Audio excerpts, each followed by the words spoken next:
করব এই যে সজনে ডাঁটার তরকারি।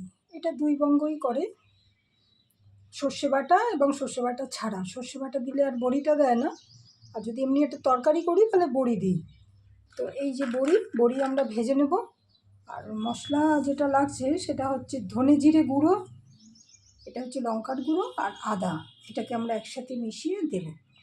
আর নারকেলটা হচ্ছে অপশনাল, থাকলে হয়, আমার বাড়িতে রয়েছে নারকেল আমি বাটা, ওটা আমরা 1 চামচ দেব। তো আমরা প্রথমে যেটা করে নেব সেটা হচ্ছে বড়িটা ভেজে নেব।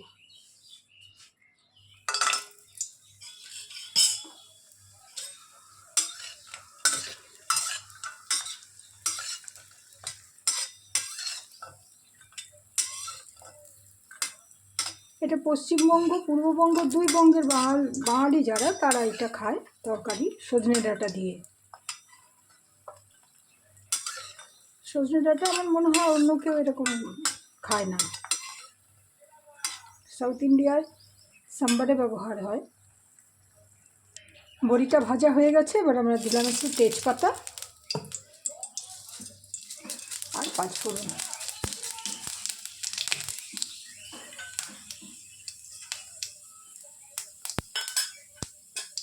হয়ে গেছে, এবার আমরা দেবো আলু।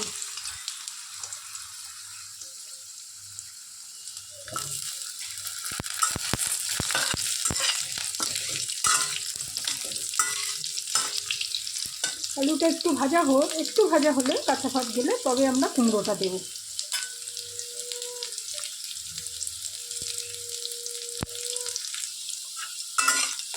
একটু ভাজা হয়েছে, এবার আমরা দিয়ে দেবো কুমড়ো।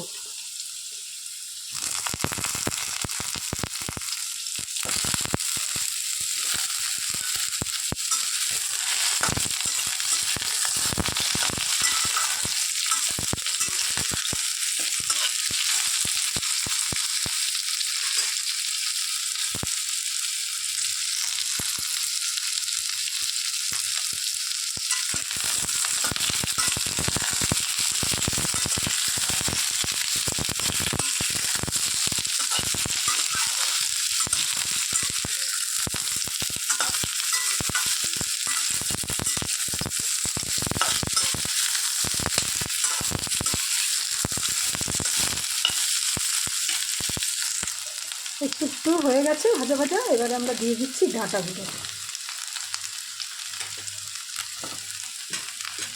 এই ডাঁটাগুলো কিন্তু আমাদের বাড়ির গাছে, আমাদের বাড়িতে 2খানা সজনে ডাঁটা আছে।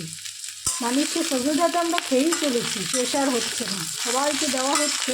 আর খুব ভালো ডাঁটাগুলো, দেখুন কি সুন্দর মোটা মোটা।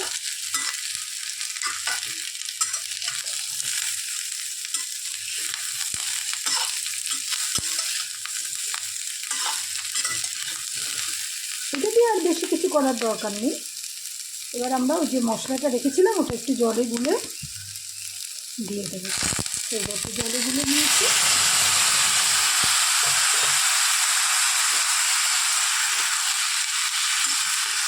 ভালো করে মেশাবো।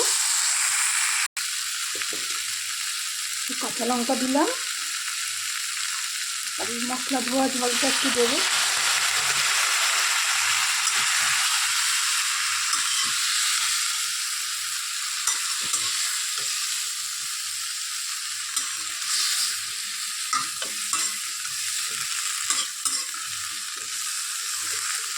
মোটামুটি মিশেছে, এবারে আমরা বাকি যেগুলো সেগুলো দেবো, যেমন হলুদ,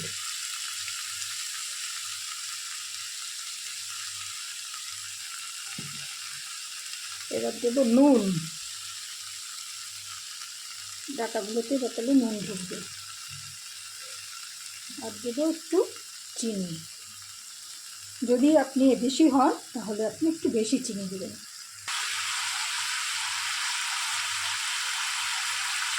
একটু নারকেল বাটা 1 চামচ দেব।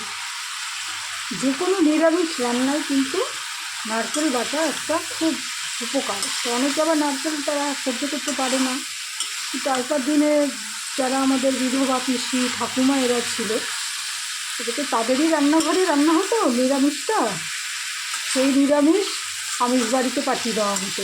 তো ওরা নারকেল বাটা সবসময় দিত। বিশেষ করে যারা বাঙালিদেশে যেহেতু প্রচণ্ড নারকেলের সমাহার, তাই জন্য নারকেল গাছে, তাই জন্য তারা রান্নায় কিন্তু প্রচণ্ডভাবে নারকেলের ব্যবহার। তো আমাদের এটা প্রায় হয়ে এসছে।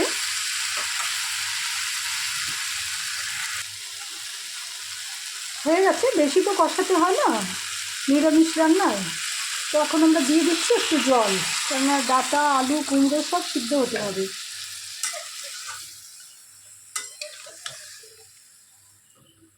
একটু চাপা দিয়ে দেব, মোটামুটি 5 মিনিট লাগবে এটা।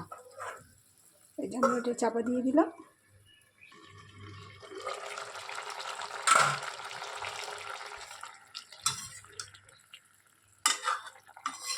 প্রায় হয়ে এসছে, আর একটু চাপা দেব, কেন ডাঁটাগুলো মনে হচ্ছে আর একটু সিদ্ধ হবে। ডাঁটাগুলো আর একটু সিদ্ধ হোক, তারপরে আমরা বড়িটা মিশিয়ে দেবো।